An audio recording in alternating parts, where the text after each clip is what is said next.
120 impuestos, que son más de 120 insultos, que te pegan en el órgano más sensible, el bolsillo. Yo me preocuparía por eso, no por los insultos que no tienen daño concreto, porque el IVA hace que seas más pobre. Pero el IVA hace que seas más pobre, bienes personales también, y por nombrarte, que te nombras un rato, ingresos brutos, te destruyen, porque cuando vos sos más pobre, sabés que sos, Romy, más infeliz. Voy a luchar contra ustedes, hijos de puta, hasta el día que me muera. No pasa nada. Se terminó la hegemonía de ustedes, zurdos. La ideología que pregona esta gente, hermano, por Dios. Esa ideología nefasta que tiene el virus ese adentro de la cabeza. Nos vamos a encargar todos los argentinos de que ustedes no vuelvan nunca más. Y lloren, pero años, décadas van a llorar. Odio, boludo, odio. Y que me vengan a buscar a mí también todos esos que me amenazan de muerte. Vengan cuando quieran. La tienen adentro. Y la tienen adentro todos los enemigos de la Argentina y también todos los neutrales. Muy adentro la tienen. Hay que obrar por obligación y en defensa propia. No es un hobby la batalla cultural. Si hay sectores que quieren aplastar nuestra libertad, nosotros tenemos que reaccionar con la energía suficiente. No son simples adversarios, son enemigos. No estamos dialectizando académicamente, estamos dando una lucha cultural, una batalla ideológica, una guerra por la supervivencia de nuestra libertad. Yo estuve preso en Cuba. Si me quieres hablar del paraíso socialista, lo conozco perfectamente bien, ¿eh? Estuve preso por no ser comunista. Acá estamos peleando por algo más que la libertad. ¿Quién, si no nosotros, va a dar esa batalla?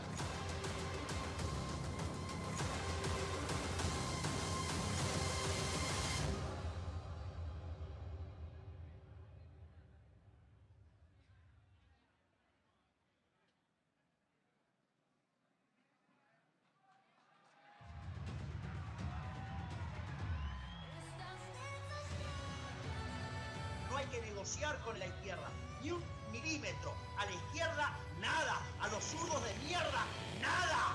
Batalla frontal y directa. Si me agrede, yo lo voy a agredir. ¿Por qué me tengo que aguantar que me agreda una persona que carece de conocimiento de economía? ¡Viva la patria! ¡Viva! No tengan miedo. Vayan y den la batalla contra el surderío, que se la vamos a ganar. Esto no es para tibios, esto es para tomarlo de cara a los socialistas y ganar esta batalla. No hay alternativa. Somos mejores en todo. Tomen conciencia de ello y vamos por ello. ¡Zurdos, hijos de puta, tienen! ¡La libertad avanza! ¡Viva la libertad!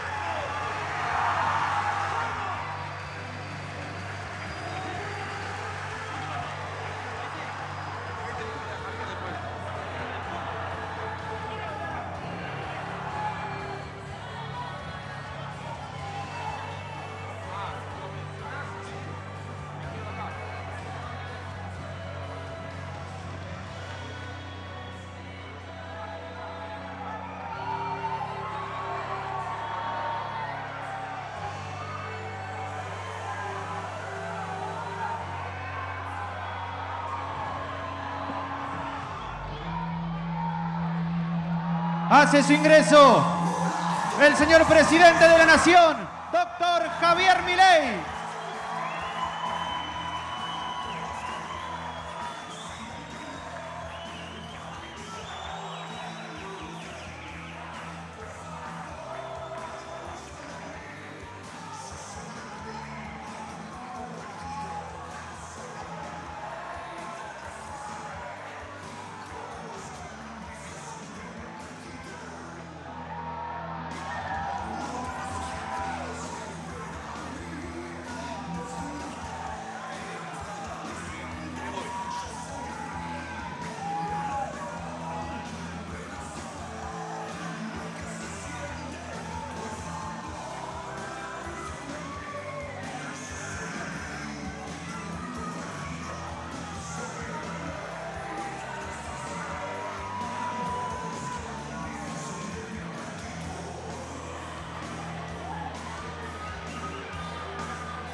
el señor presidente Javier Gerardo Milei.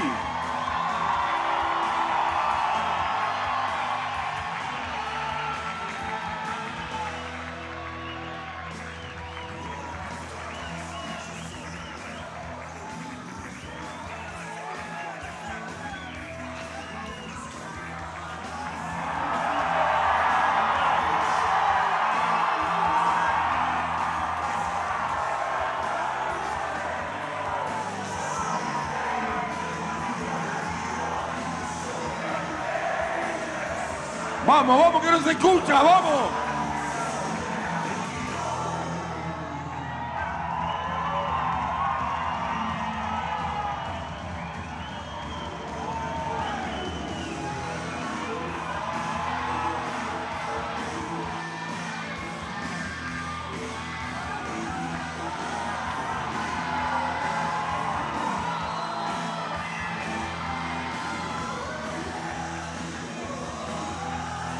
Vamos, Laje, vamos, Laje, vamos.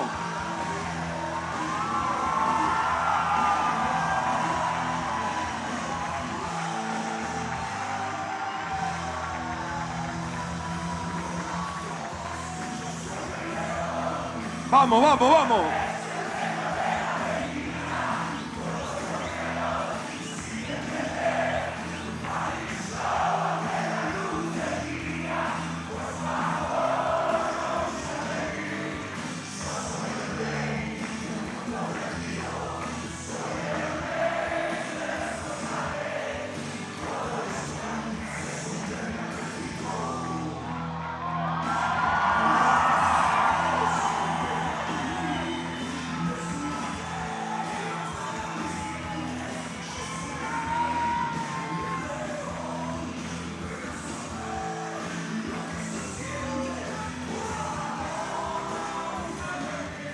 Presidente.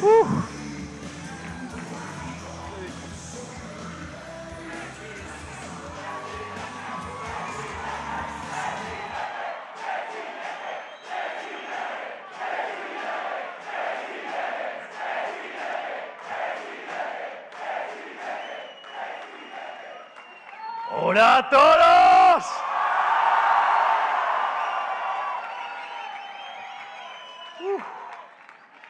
Oh.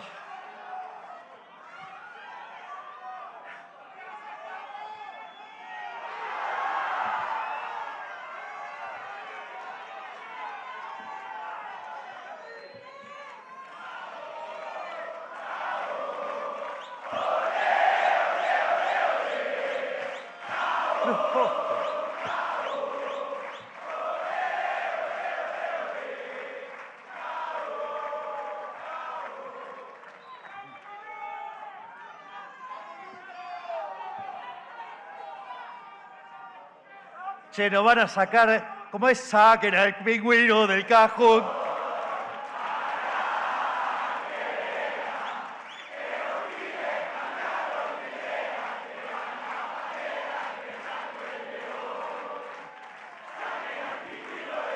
¡Vamos!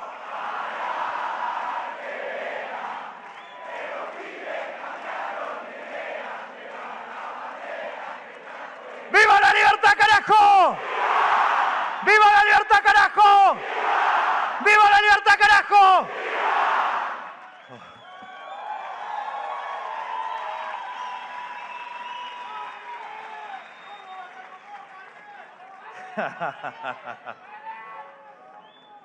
Primero,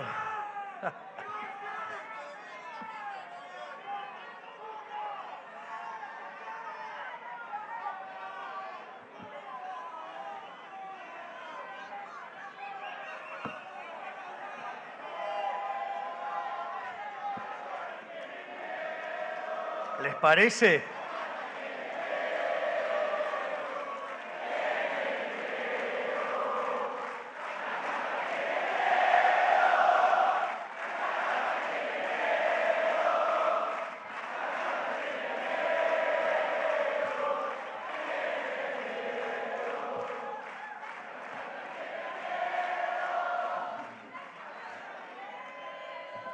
Primero que nada, quiero extenderle un cálido saludo a mi queridísimo amigo Agustín Laje,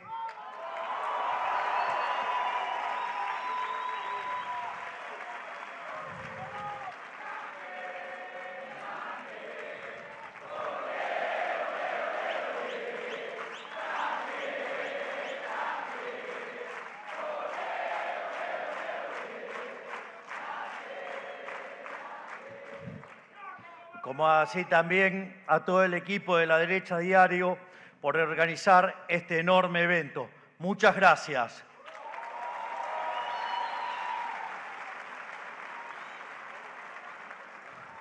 También quiero agradecer a todos los expositores que me precedieron y, por supuesto, a todos ustedes.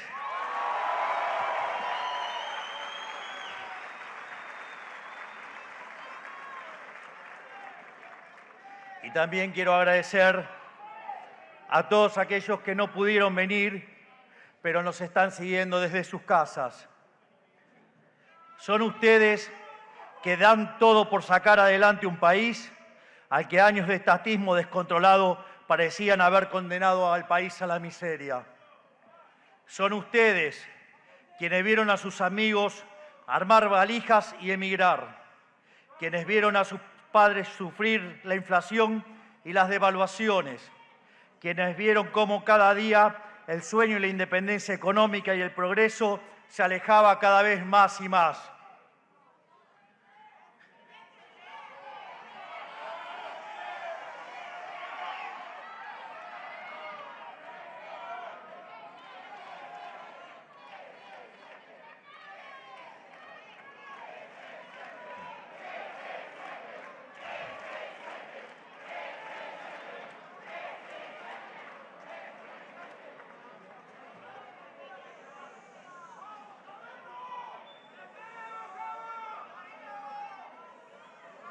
Muchachos, yo creo en el orden espontáneo.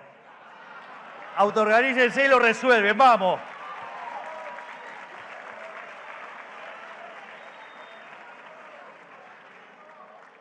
La casta política les robó la ilusión de poder dejarle a sus hijos un mejor país en el cual vivir.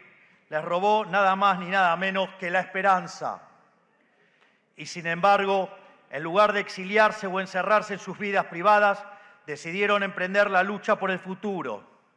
Decidieron encarar una gesta heroica desde los márgenes de la sociedad. Decidieron encarar un gesto y grito genuino, un rugido de libertad que terminó tomando el país por asalto. Y acá estamos hoy, habiendo hecho en tan solo un año y medio el mejor gobierno de la historia argentina.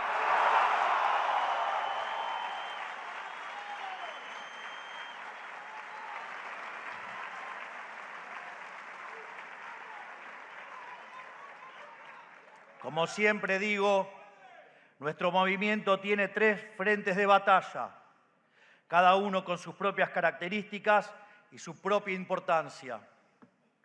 El frente de la gestión, el frente del poder institucional y el frente de la batalla cultural. Mediante el primero, aplicamos efectivamente las ideas de la libertad para cambiar las normas del país. Esto es muy interesante y que además es la base de por qué sostenemos que somos el mejor gobierno de la historia.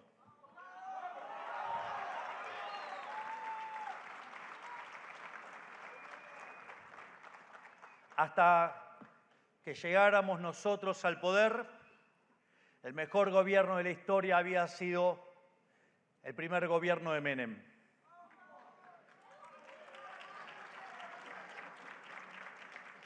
Las características fundamentales de aquel gobierno habían sido básicamente un plan de estabilización exitoso que fue el de la convertibilidad y un conjunto de reformas estructurales.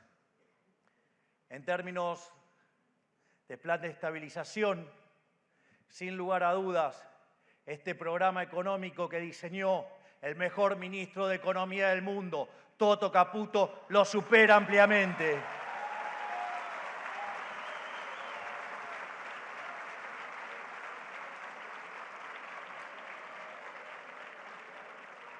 porque no solo hemos bajado la inflación más rápido, sino que además lo hicimos sin expropiaciones tipo Plan Bonex, lo hicimos sin tener una hiperinflación o dos hiperinflaciones altas antes, lo hicimos sin controlar precios, lo hicimos sin fijar el tipo de cambio y además, a diferencia de los restantes programas de estabilización que ajustaban las tarifas antes de iniciar el programa para que se mostrara un éxito aparente después, nosotros lo estamos haciendo en el medio del programa.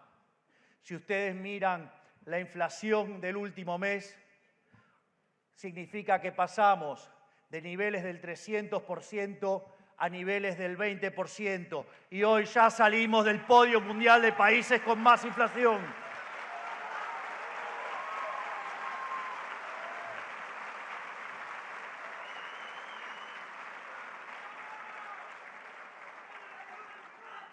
Y por otra parte, si limpiamos estos efectos de corrección de precios, o lo miramos en términos de canasta básica alimentaria, o lo miramos en términos de canasta básica total, hoy la inflación ya viene viajando en torno al 10%. Vaya que somos el mejor gobierno de la historia.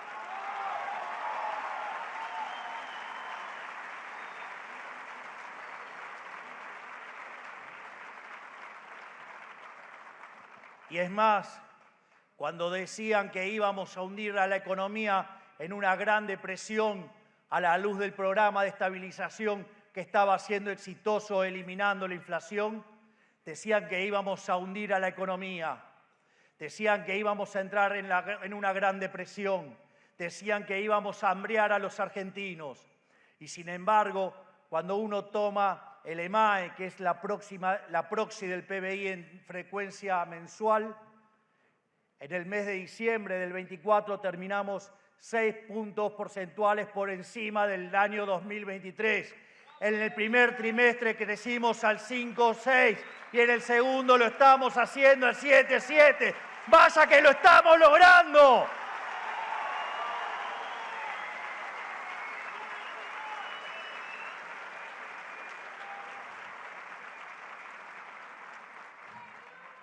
Y como si todo esto fuera poco, los crueles y desalmados liberales hemos sacado a 12 millones de argentinos de la pobreza.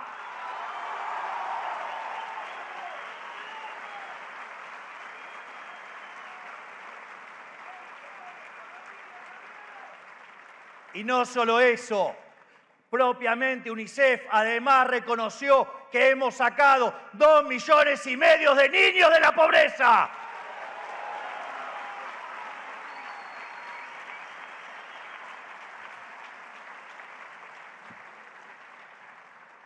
Por otra parte, mientras el Frente, lo que tiene que ver con el poder institucional, mediante el segundo elemento, nos proveemos del poder necesario, tanto a nivel ejecutivo y legislativo, para avanzar en nuestras ideas. Esto determina la profundidad y la velocidad con la cual llevamos adelante el cambio. Y eso lo está llevando adelante. Y pido por favor que se ponga de pie el jefe.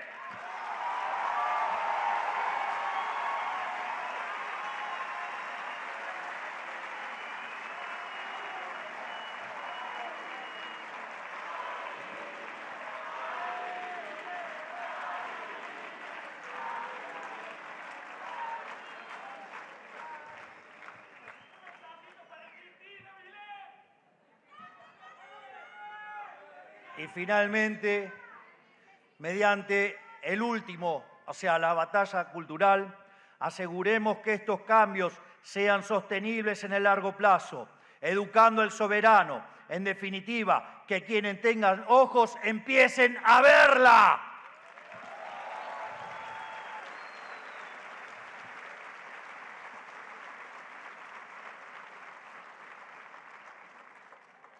En el frente de la gestión partimos de tener que enfrentar a los degenerados fiscales. Heredamos un Estado gigante quebrado y corrupto, que hundió a la gente en la miseria, un Estado que en definitiva odiaba a sus ciudadanos y que en consecuencia se ganó el odio de todos ellos y con justa razón.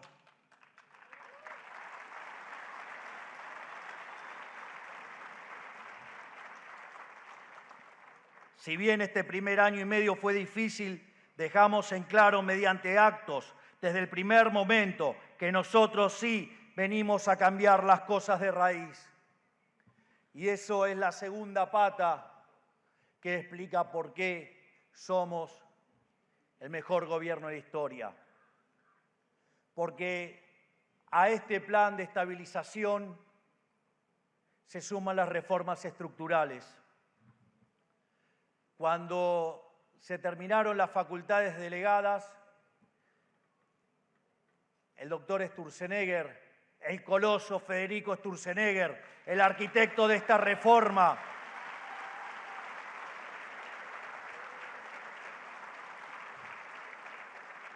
contaba que con facultades delegadas eso solamente explicaba el 5% del trabajo.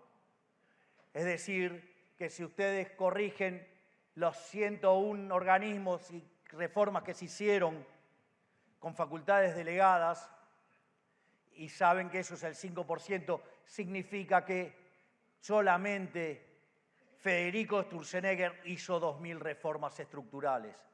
Y si a eso le sumamos el DNU 7023 y la ley Bases, aún en sus versiones corregidas, estamos en condiciones de afirmar que hicimos 2.800 reformas estructurales, 28 veces más que las que hizo Menem.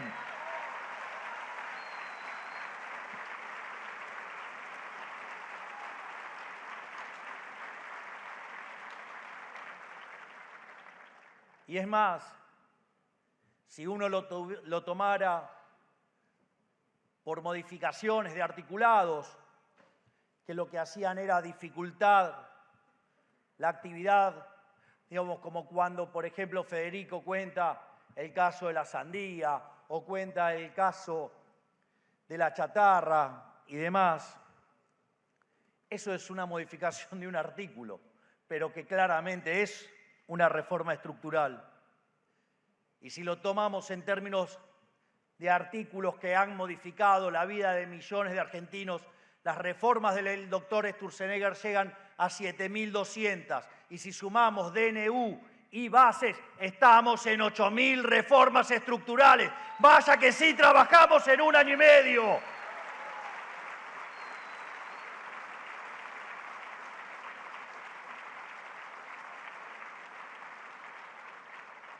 En el fondo, en un año y medio, hemos borrado 100 años de dirigismo y no vamos a parar hasta ser el país más libre del mundo.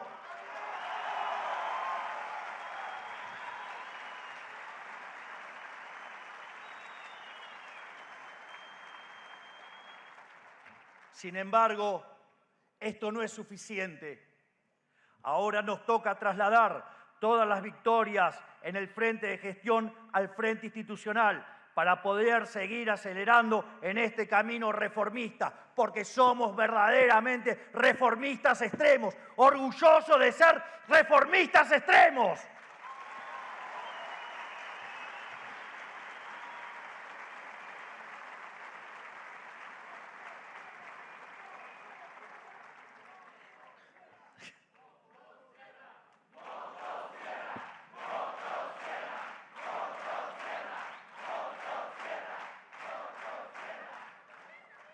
La batalla por los votos es una larga marcha. Imagínense que hoy solo contamos con el 15% de los diputados y 10% de los senadores, pero aún así es una marcha que solo va en una dirección, porque el país que nos llegó, el partido del Estado, fue desastroso. Y resultó tan evidente para la sociedad que todos fueron cómplices de un mismo sistema, que ya es una causa perdida para ellos presentarse a elecciones.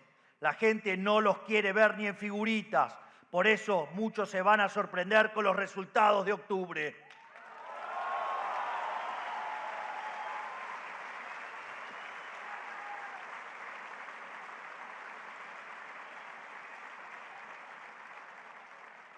Y si bien confiamos en que los votos van a acompañar los logros de la gestión, el tercer frente de batalla, la batalla cultural, tiene otro nivel de dificultad.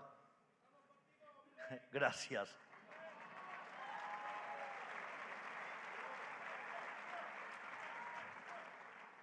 El campo cultural es donde se disputan los conceptos que sirven de justificación para la implementación de políticas públicas y planes de gobierno. Es donde se disputa quién tiene razón y por qué. La historia ha dado repetidas muestras de quien se impone en la cultura termina prevaleciendo en la arena política. Agustín Laje, Dixit.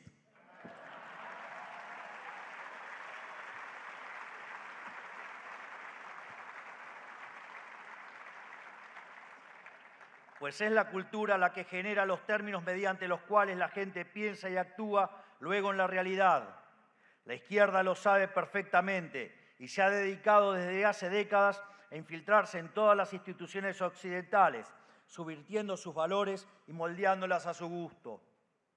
De esta manera, llegamos a un estado en el que los políticos, empresarios, sindigarcas, perisobres y todo el resto de los integrantes de la casta implementaron un conjunto de ideas antilibertad para legitimarse a sí mismo y a sus ideas entre la población. Digo, uno que tiene la cabeza contaminada de todos los parásitos mentales que andan dando vuelta. Los que sabe y los que no sabe también.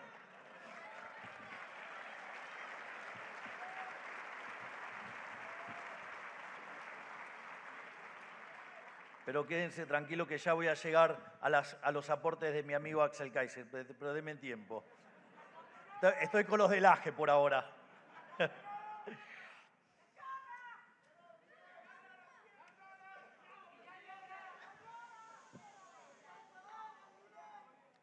Esas ideas se instalan en la mente de millones de seres humanos y se contagian como parásitos mentales hasta que se vuelven inconfundibles del ideario popular.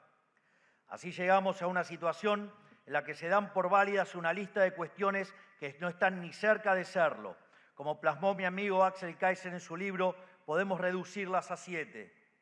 La primera de ellas es la justicia social, que de justicia no tiene nada, dado que de parte de la injusticia de arrebatarle a uno por la fuerza para darle a otro.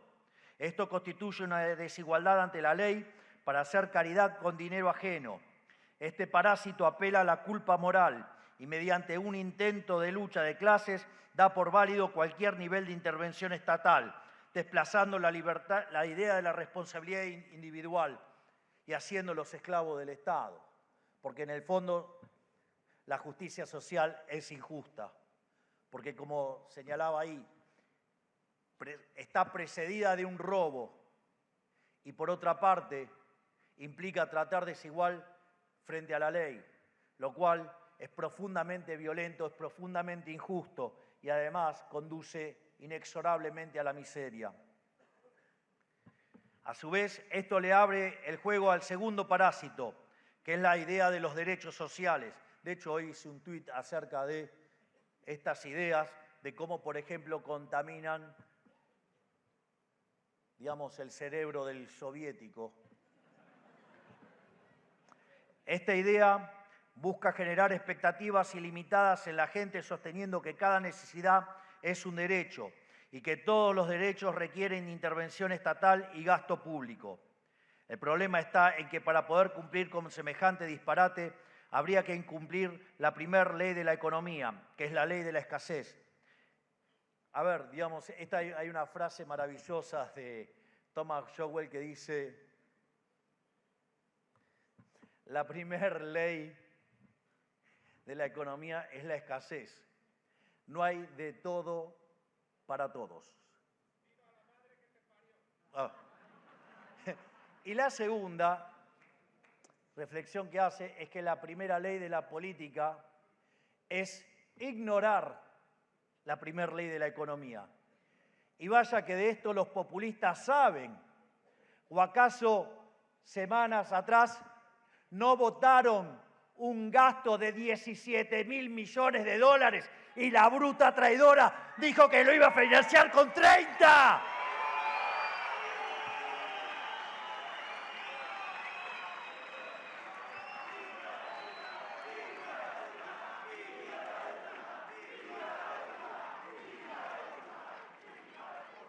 Así es fácil chicanear, pero sugiero que antes de hacer chicanas aprendan a sumar 2 más 2. Y ni les cuento lo que significa en términos dinámicos un buraco de 2.8 del PBI. Implica un aumento de la relación deuda-producto de más de 60 puntos porcentuales e implica enviar al cadalso a todos nuestros jóvenes. Es arruinar el país de acá a la eternidad.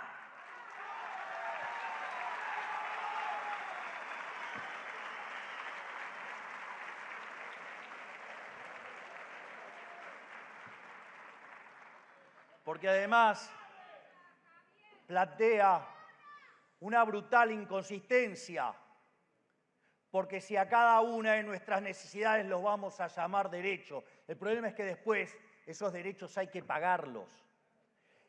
Y para pagarlos hay que utilizar recursos, y esos recursos son finitos. Por ende, esa estupidez inmunda de donde hay una necesidad nace un derecho. El problema es que lleva continuamente a violar la restricción de presupuesto. Eso en Argentina no solo ha derivado en una brutal inflación, a sacarle 13 ceros a la moneda, que podríamos sacarles 3 más, a ser el país con mayor cantidad de defaults en la historia, a tener la presión fiscal en blanco más alta del mundo, sino que además esas ideas nefastas han hecho de que ser uno de los países más ricos del mundo nos mandaron a la B.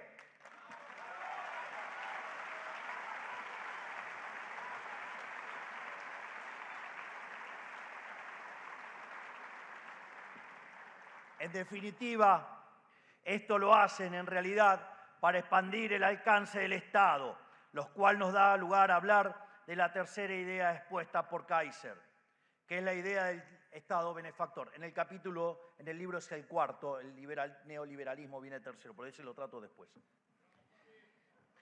Así, la idea del Estado benefactor, un Estado paternalista, que como si fuese un Dios todopoderoso, debería proveernos de todo lo que necesitamos.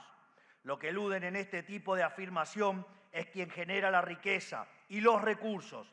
En primer lugar, es el sector privado, y para que el Estado los provea, debería robárselos mediante impuestos y burocracias, sacrificando el crecimiento económico, que debe ser lo que debe estar pensando la alta política.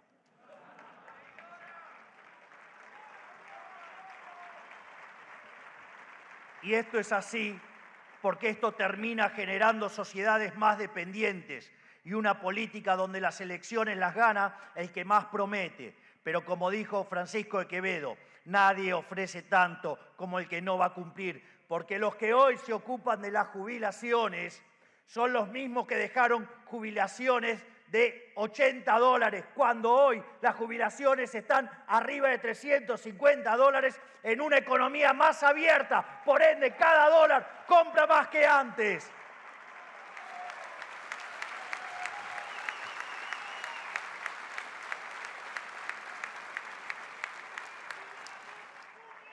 Y como detalle no menor, aquellos que se jubilaron con el total de los aportes, esas jubilaciones están entre $700 y $800. Vengan a hablar de pensar en los jubilados, si los que sacamos gente de la pobreza somos nosotros y no que ellos nos hundieron con el impuesto inflacionario.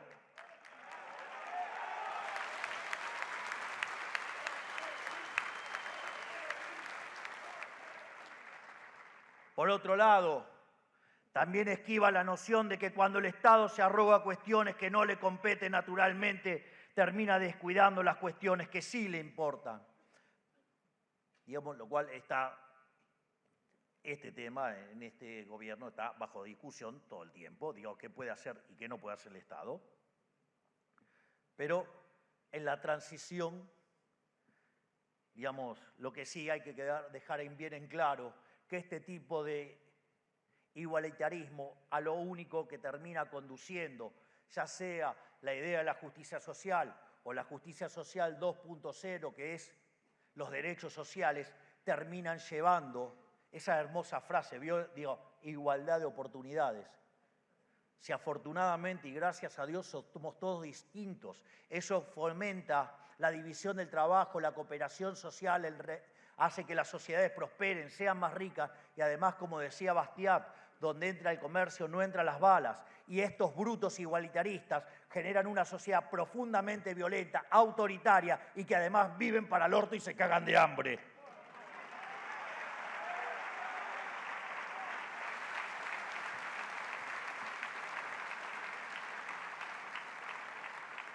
Entonces, frente a ese fracaso que tienen continuamente, aparece también otro concepto parasitario que es el de neoliberalismo.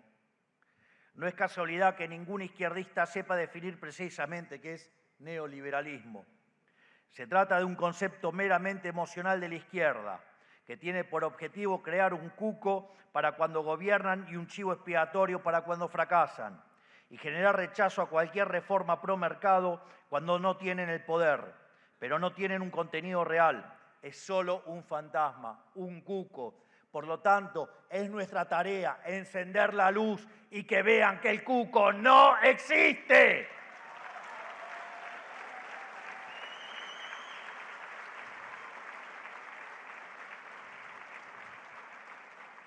Porque en el fondo, en realidad, a quienes están injuriando es simplemente a quienes buscan ordenar los desastres que ellos dejan a su paso.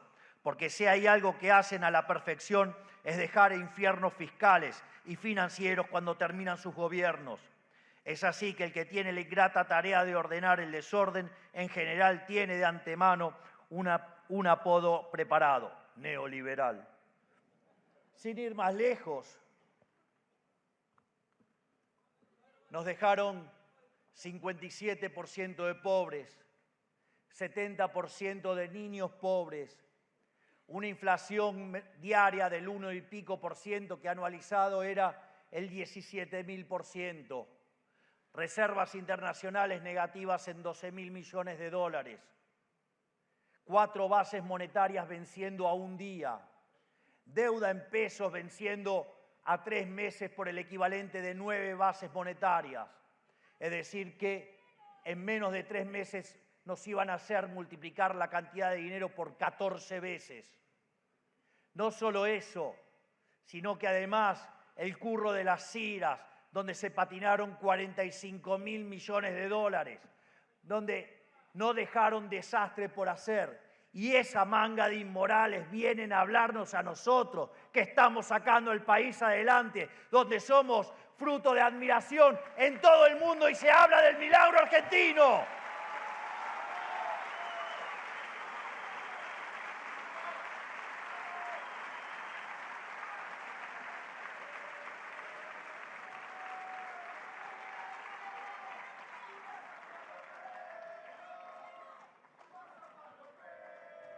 Y ni que hablar del déficit fiscal que nos dejaron, que eran 5 puntos del PBI en el Tesoro y 10 en el Banco Central. Recuerdo que cuando estaba en campaña y yo hablaba de hacer el ajuste fiscal, decían que era imposible, que estaba loco y no sé cuántas otras cosas más.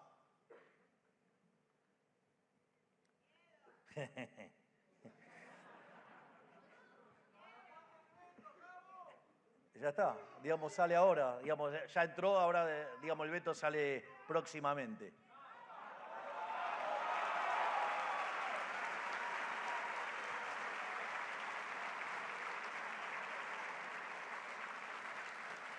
En ese sentido, decían que como mucho se podía ajustar un punto por año. Y nosotros decíamos que íbamos a alcanzar el equilibrio fiscal en el primer año. Y después de 123 años de déficit fiscal ininterrumpido, porque solamente hubo equilibrio fiscal cuando estábamos en default, o sea, no pagando la deuda. Por eso me causa gracia cuando dicen, no, que estamos maquillando la deuda. Menos mal, digo, ellos, digamos, que lograban equilibrio con default. Y en ese contexto hicimos el ajuste fiscal más grande de la historia de la humanidad en un mes. pusimos las cuentas públicas en orden en un mes en la línea financiera.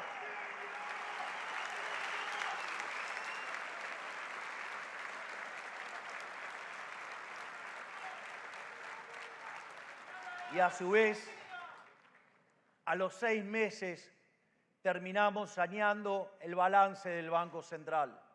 Algo que nadie hablaba de cómo se limpiaba el balance del Banco Central, gracias a la tarea enorme de Santiago Bausili, presidente del Banco Central, y el secretario de Finanzas, Pablo Quirno.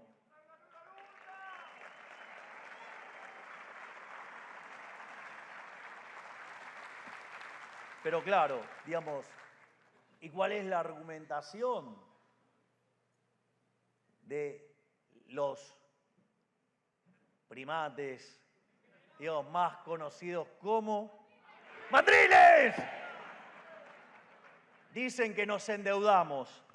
Esto es interesante porque cuando el kirchnerismo llegó al poder, la deuda pública en Argentina era de 140.000 millones de dólares. Cuando nosotros llegamos al poder, la deuda consolidada, porque siempre se olvidan de sumar los desastres que hacen en el Banco Central, era de 500.000 millones de dólares.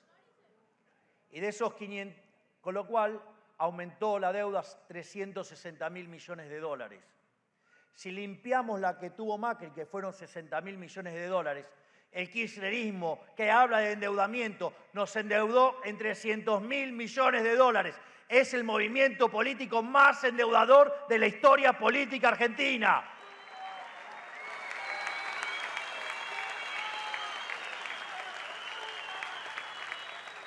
Y mientras que esos hipotecadores del futuro, porque recuerden que la deuda son impuestos futuros, por lo tanto son futuros que cargan sobre nuestros hijos, sobre nuestros nietos y las distintas generaciones, mientras que esos inmorales, ladrones que están empezando a pagar, nos acusan de endeudar, somos el primer gobierno de la historia argentina que baja la deuda en 50.000 millones de dólares en un año.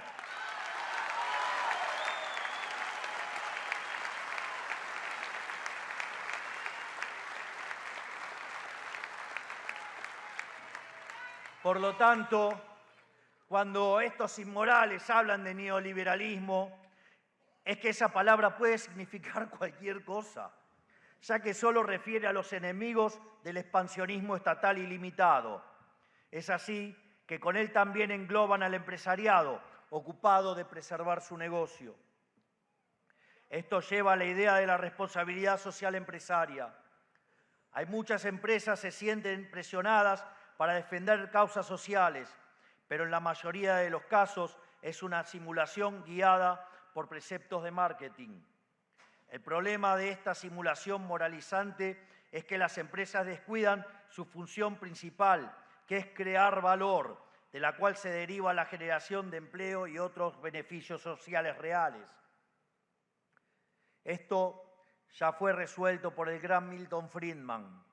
El empresario, solo por perseguir el beneficio económico dentro de los márgenes de la ley, ya es un benefactor social, porque solo puede hacerse rico dándole al prójimo un bien de mejor calidad a un mejor precio que el resto. Para ellos, por otro lado, ser un benefactor social es someterse a sus mandatos arbitrarios. Es así que a la ya estresante tarea de llevar adelante un negocio le suman el peso de cargar tanto con un Estado elefantiásico como beneficencia forzosa.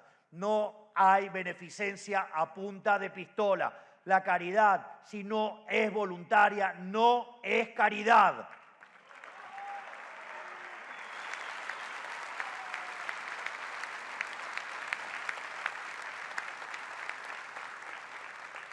Y en este sentido, así también surgieron las nefastas ideas de promover la diversidad, equidad e inclusión tanto en las empresas como en la sociedad en general. Se reemplazó la igualdad ante la ley por la discriminación positiva de colectivos sociales. Dejamos de privilegiar la excelencia y la idoneidad para empezar a usar criterios genéricos o étnicos. Esto fragmenta a la sociedad, enfráscala en luchas inventadas, mientras que hace que todos pierdan la fe en la neutralidad de las instituciones.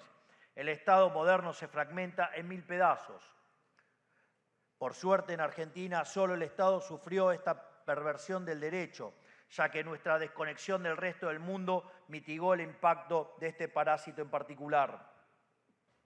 Y como frutilla del postre de todas estas ideas parasitarias, las ganas de criticar la civilización en la que viven los lleva a romantizar exageradamente la vida salvaje.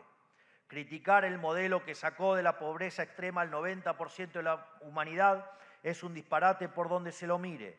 Por eso deben disfrazar estas críticas ridículas bajo ideas bien pensantes que tienen poco que ver con la realidad y mucho con su ideología. Así, le indilgan a las culturas primitivas ideales de pureza, armonía natural y resistencia contra las maldades de la vida moderna. Según esta idea, todos los indígenas eran respetuosos al extremo de la naturaleza, respetuosos con otras tribus y desconocían la crueldad en cualquiera de sus formas. Parece que están flojitos de papeles en la historia. Se supone que los zurdos saben de historia, se supone. Pero parece que solamente, digamos, saben digamos, la historia según la contó, digamos, el que se fumó la plata del padre, que se casó con una millonaria y le fumó la riqueza y le hizo hijos a la empleada doméstica.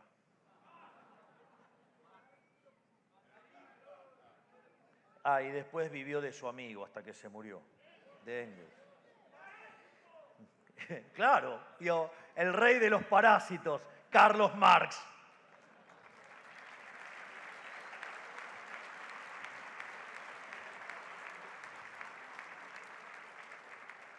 Con esa pantomima de sabiduría ancestral pretenden hacernos creer que el mundo era perfecto hasta que surgió el comercio.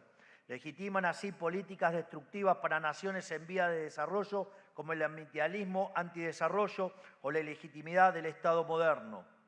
Para colmo, esto lo enseñan como verdadero en importantes universidades bajo el mote de anticolonialismo, al igual que tantas otras barrabasadas con las que nos bombardean tanto tiempo.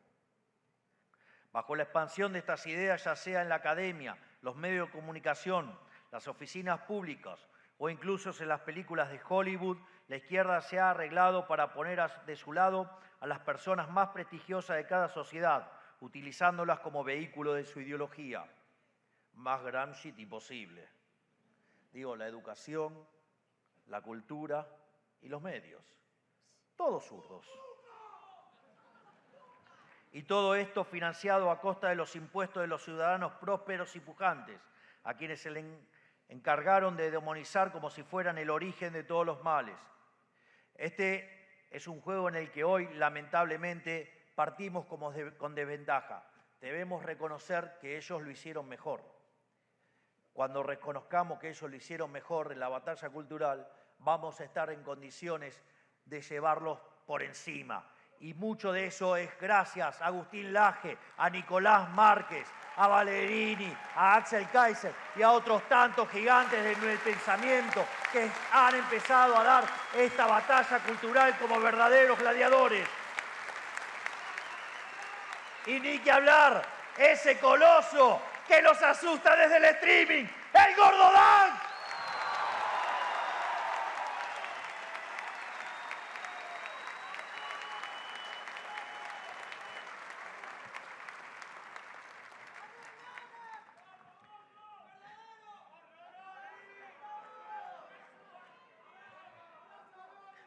Si bien el liberalismo supo ponerse a la vanguardia de la batalla cultural, cambiando el curso de la historia humana desde su nacimiento en el siglo XVII, durante el último siglo ha perdido terreno frente al colectivismo. Los liberales descuidamos la batalla por las ideas y le dejamos las puertas abiertas al flagelo de la izquierda. Por eso no podemos perder un segundo más. Nuestras ideas son mejores, pero la evidencia dice que con eso no es suficiente. Hay que saber comunicarlas y por eso debemos emular a la izquierda en este aspecto, haciendo nuestra propia larga marcha sobre los distintos lugares de influencia. En cada plaza, en cada consejo deliberante, en cada onda de radio y cada canal de televisión del país debe haber alguien defendiendo y promoviendo las ideas de la libertad.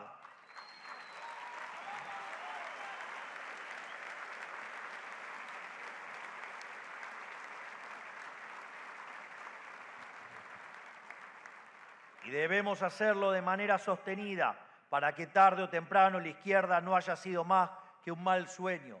Se los dice a alguien que durante 10 años la peleó en los medios y ya llevaba casi 15 peleando desde la academia. Es decir, hay que dar la batalla, aunque, digamos, parezca una tarea quijotesca. Solamente los locos son los que pueden soñar un futuro y son los que además tienen las bolas para cambiarlo, los que los verdaderamente lo hacen.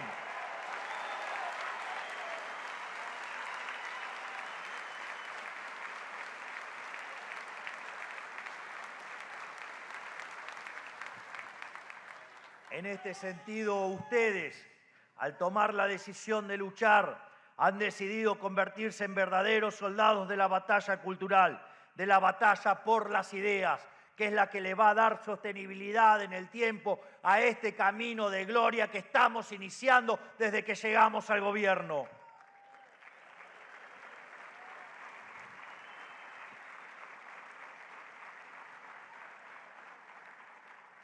Porque verla es también ver el estado en el que 100 años de estatismo descontrolado dejaron a nuestra discusión pública.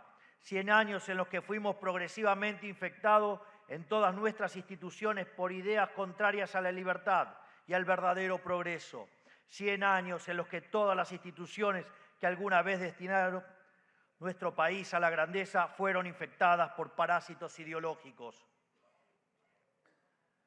Pero es importante entender que la mayoría de la gente ha internalizado estas ideas contagiosas meramente porque es lo único que conocieron y porque además estos parásitos se alimentan de lo más noble que tiene la gente, que es su sentido de humanidad y sus buenas intenciones, pero aún así poseen el germen de la libertad dentro suyo y pueden aún ser persuadidos a cambiar de opinión. Por eso es tan importante la batalla cultural. Por eso quiero darles un mensaje de esperanza. Tenemos aquí una hermosa reflexión para hacer. En el año 2023, los argentinos decidieron un cambio de rumbo, el cual tenemos que confirmarlo en septiembre en la provincia de Buenos Aires, en cada provincia, y dar un tremendo batacazo violeta en el mes de octubre.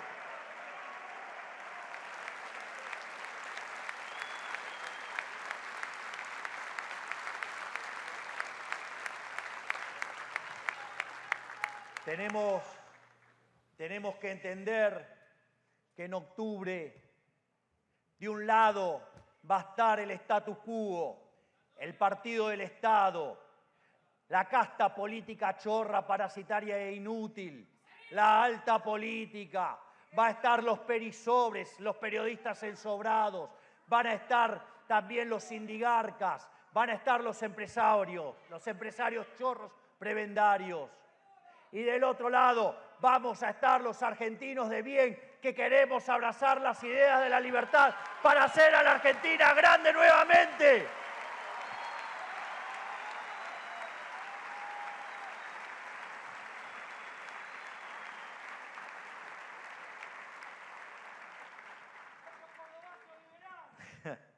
Lo que ocurrió en los últimos 5 años en la Argentina es un fenómeno único, porque se conjugaron una serie de condiciones que generaron una tormenta perfecta para que la gente empiece a verla y a construir anticuerpos para los parásitos que operaban en su mente. El desastre de los últimos 3 gobiernos argentinos, la inflación desenfrenada producida por una política económica degenerada y el liberticidio que implicó la cuarentena eterna, configuraron una pesadilla tan horrorosa que a muchos argentinos no les quedó alternativa que despertarse. Yo no me olvido que había un impresentable de mierda que decía que en pandemia no hay derechos. Y vaya qué asqueroso es que alguien vaya y se abrace con esa bolsa inmunda.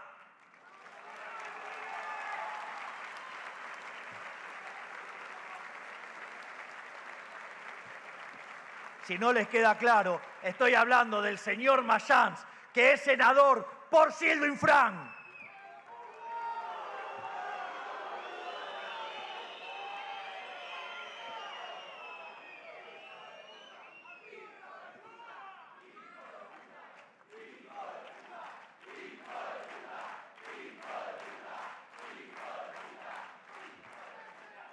Así, el sufrimiento de nuestro pueblo sirvió como combustible de una nueva luz, de una nueva esperanza entre las tinieblas.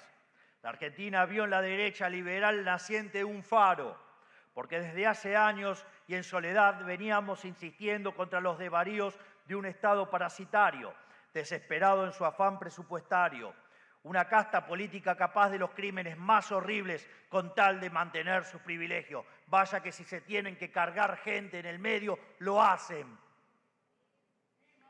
Nisman, por ejemplo, digamos. Pero no es el único ejemplo, digamos, donde la casta política se carga con la vida de seres humanos. Y esto mientras se escondía detrás del discurso de los derechos humanos. Como Saturno muestra, nuestra casta se devora a sus hijos para alimentar sus obesos estómagos insaciables. Obesos estómagos insaciables.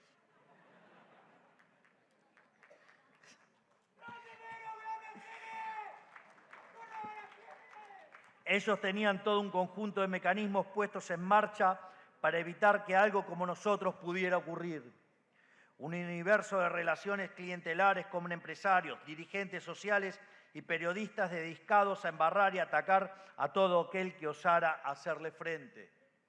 Pensaban que tenían al país domesticado y condenado a la servidumbre eterna, pero nosotros pudimos con todo ese aparato y pudimos precisamente porque traíamos con nosotros la verdad. Y no solo los parásitos mentales son contagiosos. La verdad, cuando está contada con convicción y con voluntad, también se logra contagiar.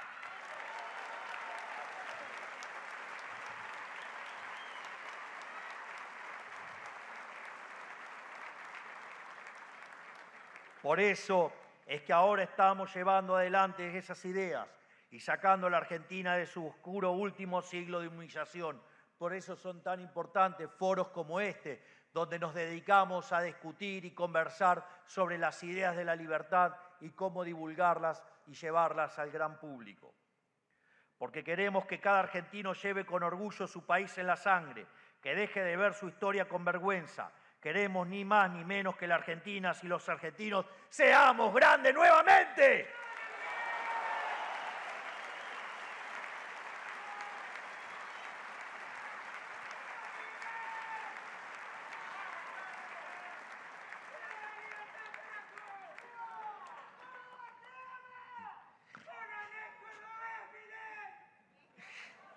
Qué vozarrón, ¿eh?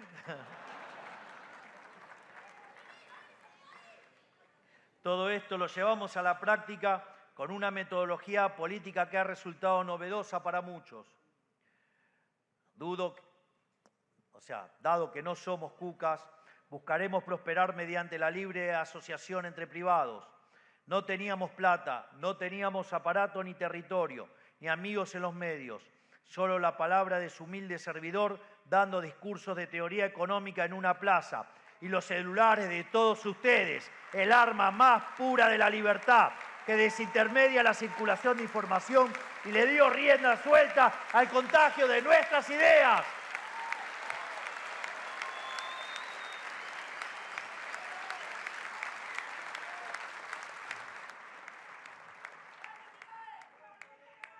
En este sentido, aquí me gustaría detenerme para reconocer a La Derecha Diario, que pasó de ser un diario digital hecho a pulmón por dos adolescentes a ser el diario más leído de toda América Latina en cuestión de pocos años. Felicitaciones a todos los que son parte de La Derecha Diaria y a sus creadores.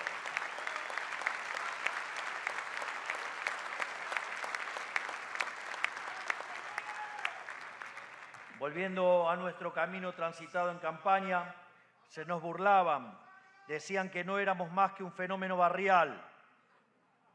Y aún así metimos 2 bancas de diputados con nuestra modesta campaña. Por si eso no fuera ya de por sí un hito, 2 años más tarde ganamos nada más y nada menos que la presidencia del país, siendo el candidato con más votos de la historia, así, habiendo hecho en simultáneo la campaña más austera de la historia.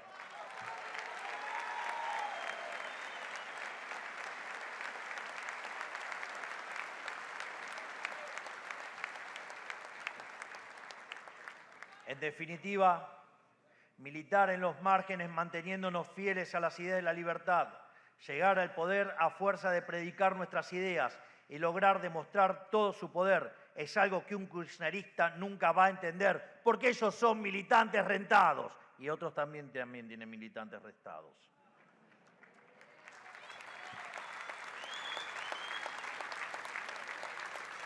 Y obviamente tampoco lo van a entender los liberales de café, los liberales de copetín, que se enroscan en las formas para autosabotearse sistemáticamente. En su mirada infantil de la política creen que se pueden ganar la guerra con ponencias filosóficas, sin meterse en el barro porque el barro les parece vulgar. Yo suelo mencionar que si ustedes quieren y van a la cancha y ven un partido de Argentina, una de las cosas que ocurre es que, digamos, la tribuna es muy linda, muy vistosa y todo, pero si ustedes ponen la pelota en el medio de la cancha, por más que griten, canten, no se mueve la pelota. Hagan el experimento todas las veces que quieran. Por lo tanto, si quieren empezar a ganar, hay que meter goles. Y para meter goles hay que meterse a jugar en la cancha. Los goles en Argentina no los hace la tribuna, los goles los hace Messi.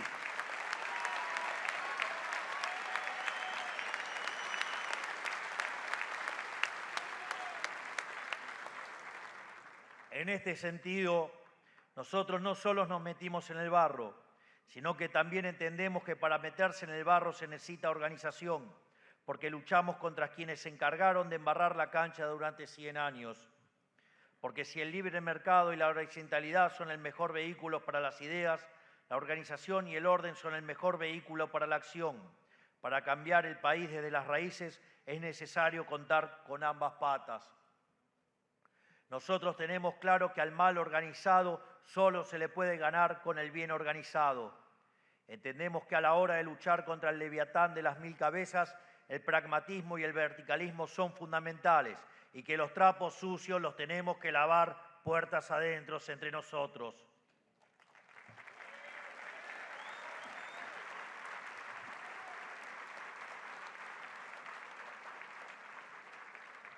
Por eso inauguramos esta novedosa forma de hacer política, que consiste en ser libres y a la vez organizados, no organizados pero esclavos, como es el kirchnerismo, ni libres pero dispersos e impotentes, como fueron los liberales históricamente en la Argentina. Entendiendo esto es que logramos llevar a la práctica nuestras ideas y es gracias al poder ponerlas en práctica que logramos demostrar que son superiores, como ya dije anteriormente. En estos meses hemos logrado mucho y en apenas 1 año y medio hemos contrarrestado décadas de destrucción, sembrando las semillas de la futura Argentina potencia. Le demostramos al mundo y a nosotros mismos que el espíritu emprendedor argentino está más vivo que nunca, que solo necesitábamos quitarnos del cuello la bota del Estado.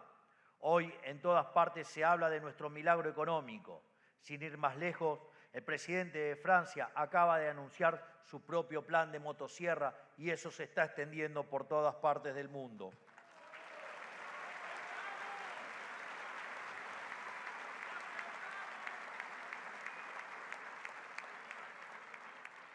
Por donde se lo mire, estamos haciendo el mejor gobierno en la historia y por la innumerable cantidad de logros cosechados, pareciera que la mayor parte del trabajo está hecha. Sin embargo, no debemos olvidar ni por un segundo que esto recién comienza.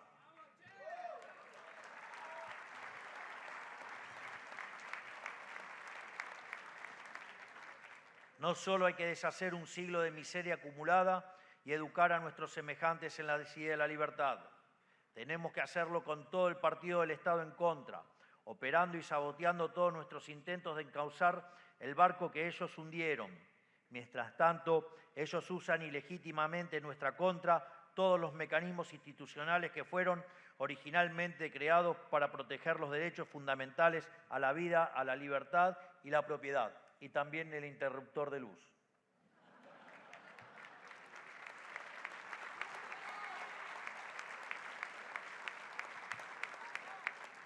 Hay algo muy interesante, y es que si antes de salir a la cancha es necesario hacer trampa, es porque te sabes un perdedor. Hoy los cucas se saben perdedores.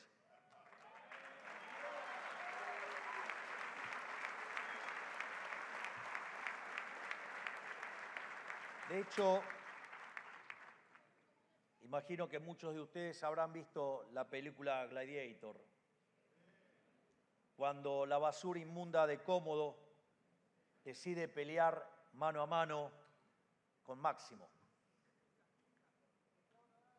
Y para salir a pelear, antes de pelear, le tuvo que clavar un puñal y que se empiece a desangrar. Eso es lo que necesita hacer el kirchnerismo. Necesita hacer trampa porque no puede ganar por la vía legítima.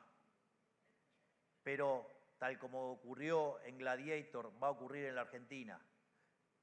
Máximo, libertad, le va a ganar al cómodo kirchnerista.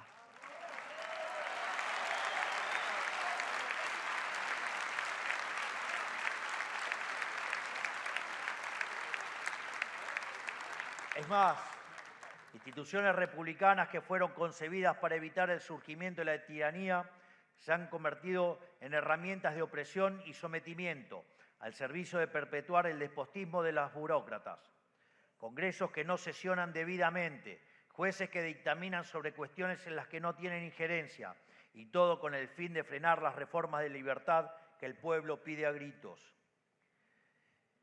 Y digo, por si eso fuera poco, tenemos que lidiar con los infaltables traidores, gente que fue elegida con el mandato claro de liberar a la Argentina del yugo del Estado solo para darse vuelta al poco tiempo de haber asumido.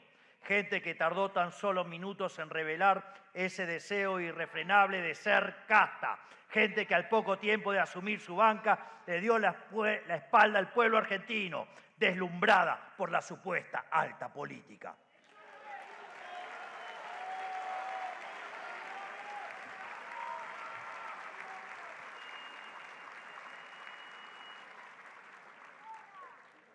Pero así como la historia recuerda a los héroes, también recuerda a los traidores. Y en el círculo más profundo del infierno, descrito por Dante como un lugar remoto, frío y oscuro, sufren el tormento eterno quienes apuñalaron por la espalda a quienes le tendieron la mano. En fin, el tiempo sabrá poner a cada uno en el lugar que le corresponde.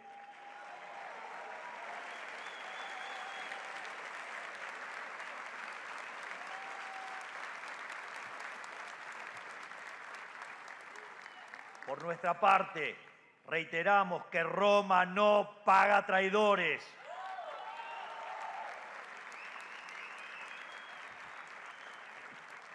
Nos tomamos demasiado en serio la tarea que nos ha sido encomendada por los argentinos.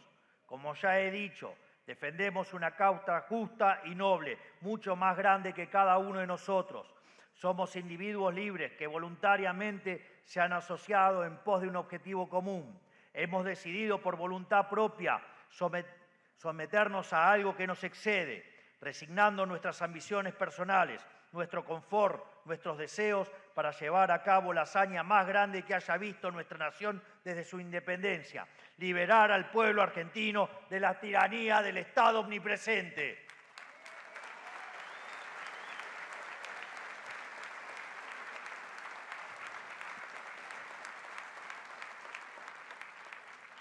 Siendo lo más directo posible, algo que me caracteriza, estamos en guerra y por muy repetitivo que suene, la historia ha demostrado que la única forma de vencer al mal organizado es mediante el bien organizado. Por eso somos millones, pero nos movemos como uno y así los vamos a aplastar en las urnas.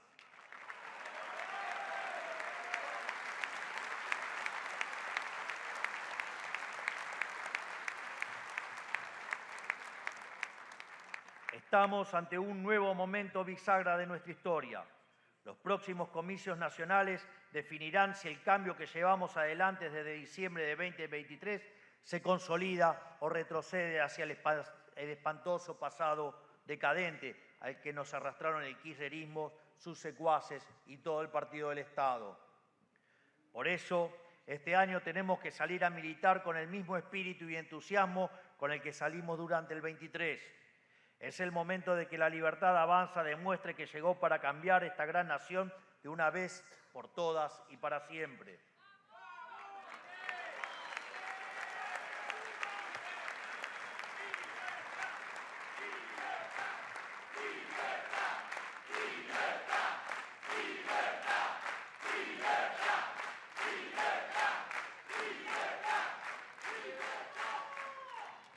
De modo tal que ese país de saqueadores, que fue liderado por la corrupta condenada, su difunto marido y el peor ministro de Economía de la historia, solo sea un mal recuerdo en la memoria de los argentinos.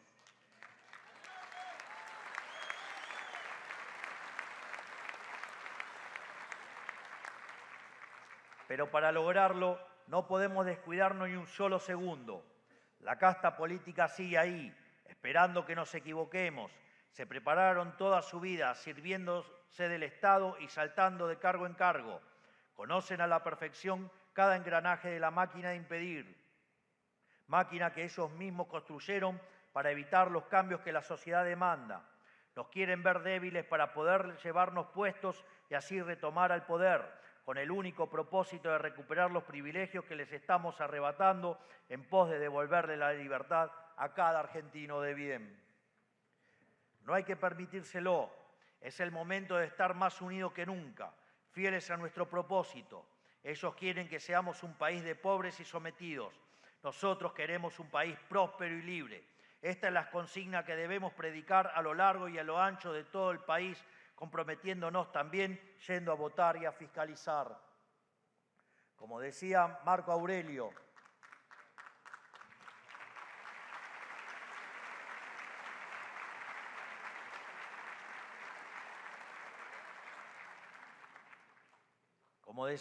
Aurelio, no hay camino corto hacia la grandeza.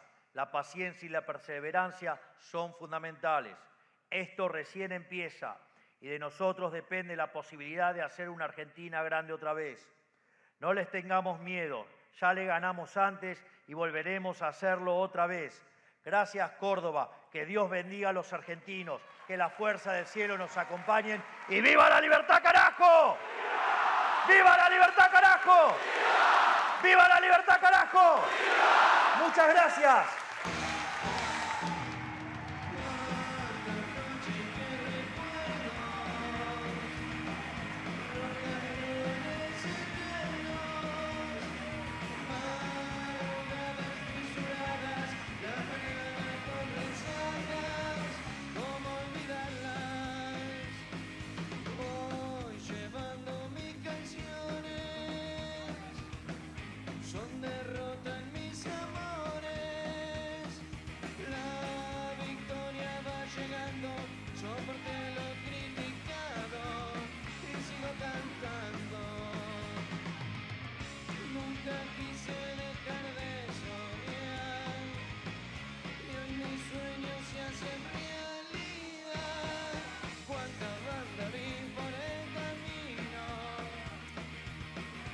Cuántos talentos perdidos.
Bueno, se va Agustín Laje, Nicolás Márquez, Diego Recalde.